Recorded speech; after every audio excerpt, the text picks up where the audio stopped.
नमस्कार, capital TV के special show turning point में मैं नवेंदु शेखर झा आपका स्वागत करता हूं। अमेरिकी राष्ट्रपति डोनाल्ड ट्रंप को आजकल भारत के पीएम नरेंद्र मोदी सपने में भी डराते हैं और ऊपर से इंडियन डेलीगेशन अमेरिका में ही बैठकर उन्हें और डरा रहा है। साथ में मोदी सरकार की विदेशी कूटनीतिक सफलता के कारण पाकिस्तान को भी अमेरिका की डांट पड़ रही है। चलिए पहले पूरे मामले को समझाते हैं। अमेरिका में पाकिस्तान और उसके पूर्व विदेश मंत्री बिलावल भुट्टो की जमकर किरकिरी हुई है। एक सीनियर अमेरिकी सांसद ब्रैड शेरमैन ने बिलावल को खूब खरी खरी सुनाई है। उन्होंने बिलावल से जैसे मोहम्मद को खत्म करने के लिए काम करने की सीधी चेतावनी दे दी।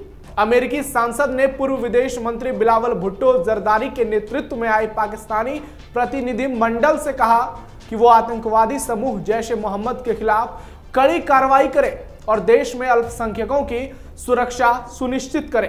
इतना सुनते ही बिलावल इधर उधर बगले झांकने लगे, छटपटाने लगे। पाकिस्तान की इंटरनेशनल बेइज्जती, अमेरिकी सांसद ने बिलावल को फटकारा। शहबाज मुनीर को दी कड़ी चेतावनी। भारत की बड़ी कूटनीतिक जीत। भारत के नाम से ट्रंप को लगातार पड़ रहे पागलपन के दौरों के बीच अमेरिकी सांसद ब्रैड शेरमैन की पाकिस्तान को डांट बहुत मायने रखती है। ब्रैड शेरमैन कोई आम अमेरिकी सांसद नहीं है। उनका सियासी और कूटनीतिक अनुभव उन्हें अमेरिकी कांग्रेस में खास मुकाम का हकदार बनाता है, खास तौर पर दक्षिण एशिया के मसलों पर। और जब उन्होंने वाशिंगटन में पाक प्रतिनिधि मंडल, विशेष तौर से पूर्व विदेश मंत्री बिलावल भुट्टो को सीधे सीधे जैश ए मोहम्मद का नाम लेकर फटकार लगाई, तो ये सिर्फ एक बयान नहीं, ये अमेरिका की ओर से पाकिस्तान के प्रति बदलते मूड का प्रतीक था। शेरमैन ने दो टूक कहा कि पाकिस्तान अब जैश ए मोहम्मद जैसे संगठनों को खत्म करने की ठोस कार्रवाई करे। ये वही जैश है जिसने पुलवामा में सीआरपीएफ जवानों पर हमला किया था और यही संगठन अमेरिकी पत्रकार डेनियल पर्ल की हत्या में भी दोषी ठहराया गया। अमेरिकी नागरिक और पत्रकार डेनियल पर्ल का जनवरी 2002 में कराची में अपहरण हो गया था, जिसके बाद उनकी बेरहमी से हत्या कर दी गई थी। इसके पीछे जिस संगठन का नाम सामने आया वो जैश ए मोहम्मद था और योजना बनाने वाला उमर सईद शेख कोई गुमनाम चरमपंथी नहीं, बल्कि एक ब्रिटिश शिक्षित आतंकी था जिसे पाकिस्तानी सरकार ने सालों तक अपनी गोद में बैठाया, लेकिन भारत ने ऑपरेशन सिंदूर में इनकी जान ले ली।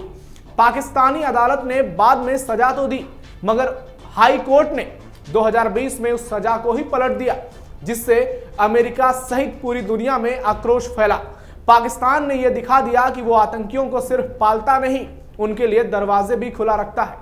ब्रैड शेरमैन की बात सिर्फ जैसे मोहम्मद या डेनियल पर्ल तक सीमित नहीं रही। उनका लहजा पाकिस्तान को यह साफ संकेत दे रहा था कि अब पुराने पैतरे नहीं चलेंगे। आतंकवाद को रणनीतिक हथियार की तरह इस्तेमाल करने की नीति अब वैश्विक व्यवस्था में स्वीकार नहीं किया जा सकता है। बिलावल को फटकार, दुनिया को मैसेज। हालांकि यह सोचना गलत होगा कि अमेरिका इन कुख्यात आतंकी संगठनों को लेकर किसी मुगालते में है। वो भी पाकिस्तान की कायराना हरकतों को देख रहा है और अब वो बर्दाश्त करने के मूड में नहीं है, इसलिए उसने अपनी नाराजगी सबके सामने रख दी है। दरअसल शेरमैन का ये बयान उस वक्त आया है जब भारत के विरोध में पाकिस्तान के झूठे नैरेटिव को कुछ इंटरनेशनल फोरम पर हवा देने की कोशिश की जा रही थी। ऐसे में अमेरिका से आया एक क्लियर और पब्लिक फोरम में मैसेज बहुत मायने रखता है कि आतंकवाद के मुद्दे पर अब पाकिस्तान की लीपापोती नहीं चलेगी। बिलावल भुट्टो को लेकर पाक का प्लान था कि किसी भी तरह से युवा छवि और लिबरल लीडरशिप का मुहर लगाकर उसे पेश कर दिया जाए, लेकिन बिलावल अब खुद अपनी कथनी और करनी के बोझ से दबा नजर आता है। उसके नेतृत्व में विदेश नीति ने ना तो कोई बड़ा काम किया और ना ही वैश्विक मंचों पर पाकिस्तान की छवि में कोई सुधार आया। ये वही बिलावल है जिसने भारत में बैठकर कश्मीर में अनर्गल टिप्पणियां की थी। अब जब वे अमेरिका में बैठा है और उसने ये सुनना पड़ रहा है कि पाकिस्तान पहले अपने देश के अल्पसंख्यकों को सुरक्षित करे, तो वो ही बताएंगे कि उन्हें कैसा लग रहा होगा। सवाल है कि बिलावल के पास इस बात का जवाब है कि उसके यहाँ अल्पसंख्यक, पत्रकार और उदार विचार रखने वाले क्यों सुरक्षित नहीं हैं। अमेरिका की पाकिस्तान से बड़ी मांग। सांसद शेरमैन का कहना है कि पाकिस्तान को डॉक्टर शकील अफरीदी को रिहा करना चाहिए। ये कोई छोटी बात नहीं है। अफरीदी वही डॉक्टर है जिन्होंने अमेरिका को ओसामा बिन लादेन का ठिकाना बताने में मदद की थी, मगर इसके एवज में पाकिस्तान ने उसे 33 साल की सजा सुनाते हुए जेल में डाल दिया। अमेरिका के लिए यह सिर्फ मानवाधिकार का मामला नहीं, बल्कि 9/11 पीड़ितों के साथ न्याय का मामला है। अमेरिका यह संकेत दे रहा है कि अगर पाकिस्तान को वैश्विक मान्यता चाहिए तो उसे डबल गेम छोड़नी होगी। एक ओर पाकिस्तान से मदद लेना और दूसरी ओर आतंकियों को संरक्षण देना अब बर्दाश्त नहीं होगा। हिंदुओं के मुद्दे पर पाक को सांसद शेरमैन की फटकार। शेरमैन की दूसरी टिप्पणी और भी गहरी चोट करती है। पाकिस्तान में हिंदू, ईसाई और अहमदिया मुसलमानों जैसे समुदाय की स्थिति पर, जिसमें पाक को लेकर यह बात साफ है कि उसे बिना डर के अपने धर्म का पालन करने और लोकतंत्र में भाग लेने की अनुमति दी जानी चाहिए। यह बात सुनने में सामान्य लग सकती है, मगर यह दरअसल पाकिस्तान की तथाकथित इस्लामी पहचान के भीतर छिपे उस कट्टरपंथी जहर की तरफ सीधा इशारा है जो इन समुदायों को नागरिक नहीं, दूसरे दर्जा का इंसान मानता है। हिंदू लड़कियों का जबरन धर्मांतरण, अहमदियाओं की मस्जिदों पर हमले, ईसाइयों पर इश्निंदा के फर्जी मुकदमे, ये सब पाकिस्तान में आम हो चुका है। मगर इन घटनाओं को लेकर ना तो कोई सरकारी शर्मिंदगी दिखती है, ना ही किसी टॉप ऑफिसर को यह एहसास होता है कि वो अपने अंदर झांक कर कम से कम देखे कि अपने हाथों से मिली हुई शक्ति का वो किस तरह से पक्षपाती इस्तेमाल करता है। सवाल पाकिस्तान से कि क्या आप डॉक्टर शकील अफरीदी को रिहा कर दुनिया को यह बता सकते हैं कि आप सच में आतंक के खिलाफ हैं? क्या आप अपने ही देश के हिंदुओं, ईसाइयों और अहमदियाओं को इंसान मानते हैं, या फिर आप वही रहेंगे जो आज दुनिया मान रही है, एक आतंकी देश जो आतंकवाद को पालता है और इंसानियत का हर दिन कत्लेआम करता है। आतंक का दोस्त, इंसानियत का दुश्मन पाक। डॉक्टर शकील अफरीदी एक ऐसा नाम था जिसे दुनिया के अधिकांश लोकतांत्रिक देशों में नायक माना जाएगा। ये वही डॉक्टर था जिसने अमेरिकी खुफिया एजेंसियों को वो जानकारी दी जिसके बदौलत 2011 में ओसामा बिन लादेन को एबटाबाद में मार गिराया गया। मगर पाकिस्तान की विडंबना देखिए, उसने मानवता के इस मददगार को 33 साल यानी कि एक तरह से मरते दम तक काल कोठरी में डाल दिया। ये वही पाकिस्तान है जो खुलेआम हाफिज सईद, दाऊद इब्राहिम और मसूद अजहर जैसे खूंखार आतंकियों को संरक्षण देता है, उन्हें Z+ सिक्योरिटी देता है। आतंकियों के जनाजे पर पाकिस्तानी राष्ट्रपति फूलों का गुच्छा भेजते हैं, पाक जनरल आंसू बहाते हैं, मगर एक ऐसे डॉक्टर को सलाखों के पीछे डाल देते हैं जिसने दुनिया को सबसे बड़ा आतंकवादी से एक तरह से कहें तो पूरी तरह से फ्री कराया। पाकिस्तान खुद को इस्लामी दुनिया का झंडा बरदार मानता है, मगर जब अमेरिका का सांसद सार्वजनिक मंच से कहता है कि पाकिस्तान में ईसाई, हिंदू और अहमदिया मुसलमानों को सुरक्षा नहीं मिल रही है, तो ये एक इंटरनेशनल तमाचा है। यह सिर्फ एक मानवाधिकार की चिंता नहीं, बल्कि पाकिस्तान की नैतिक विश्वसनीयता पर बड़ा सवाल भी है।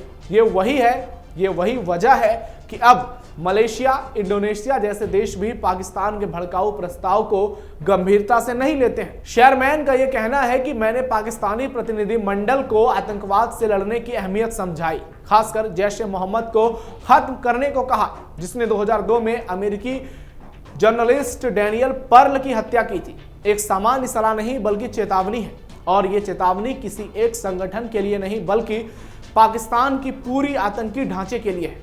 ये टिप्पणी ऐसे वक्त में आई जब पाकिस्तान लगातार भारत के खिलाफ इंटरनेशनल फोरम पर झूठा नैरेटिव गढ़ने की कोशिश कर रहा था, कभी कश्मीर, कभी अल्पसंख्यकों के नाम पर।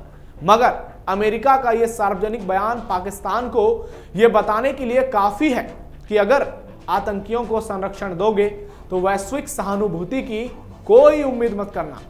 दुनिया कर रही जैश-ए-मोहम्मद पर कार्रवाई की मांग। भारत में भी जैश-ए-मोहम्मद का नाम सिर्फ आतंक का नहीं, खून, गोलियों और मातम का पर्याय है। 2001 में संसद पर हमला हो, 2016 का पठानकोट एयरबेस हमला या फिर 2019 का पुलवामा आत्मघाती हमला, हर बार यह दहशतगर्द नाचा। ये वही संगठन है जो पाकिस्तान की सरजमी से पनपता है, वहीं से फंडिंग पाता है और ISI की छाया में फलता फूलता है। जैश सिर्फ कुछ आतंकियों का नाम नहीं, यह उस रणनीतिक सोच का हिस्सा है जिसमें भारत को कमजोर करने का सपना देखा जाता है। इसके लड़ाके 5 किलो आटा पर भी भारत में दहशत मचाने के लिए तैयार हो जाते हैं। लड़ाके नहीं, जिहादी। पाकिस्तान प्रायोजित आतंकवाद ने पिछले 3 दशकों में भारत को गहरे जख्म दिए हैं। कश्मीर घाटी को बारूद का ढेर बना दिया, सैकड़ों परिवारों को उजाड़ा और भारतीय लोकतंत्र की आत्मा पर हमला किया। भारत की नीति साफ रही है, भारत से जीत सको तो जीतो, नहीं जीत सकते तो नहीं। 4 युद्ध हारे तो आतंक को कूटनीति की जगह इस्तेमाल करो और जैसे जैसे संगठनों को अपना मोहरा बनाए। लेकिन अब वक्त बदल चुका है। भारत की डिप्लोमेटिक नीति ने अमेरिका जैसे देशों को भी मजबूर कर दिया है कि वो खुले मन से पाकिस्तान को फटकारे। ब्रैड शेरमैन का ये बयान इसी बदलते हुए दौर का प्रमाण है। अब दुनिया न सिर्फ भारत की बात सुन रही है बल्कि पाकिस्तान से जवाब भी मांग रही है। ये वही मोड़ है जहां भारत की कूटनीति पाकिस्तान के झूठ पर भारी पड़ती हुई दिख रही है। अमेरिका में जो भी हुआ ये भारत के लिए इसलिए महत्वपूर्ण है क्योंकि ये उस डिप्लोमेटिक रणनीति का परिणाम है जो भारत ने पिछले 1 दशक में वैश्विक मंचों पर बहुत ही बेहतरीन तरीके से बनाई है और उसे लेकर आगे बढ़ा है। भारत ने बार बार जैश, लश्कर और हिजबुल जैसे संगठनों को लेकर पाकिस्तान के दोहरे रवैये को वैश्विक फोरम के सामने रखा है। शेरमैन का बयान किसी एक देश का रिएक्शन भर नहीं मानना चाहिए बल्कि इसकी गंभीरता को समझना होगा कि किस तरह से अमेरिका जैसा सुपर पावर भी पाकिस्तान को लताड़ लगाने में पीछे नहीं हट रहा है और पाकिस्तान की आतंकी छवि कैसे उस देश की नजर में पूरी तरह से है।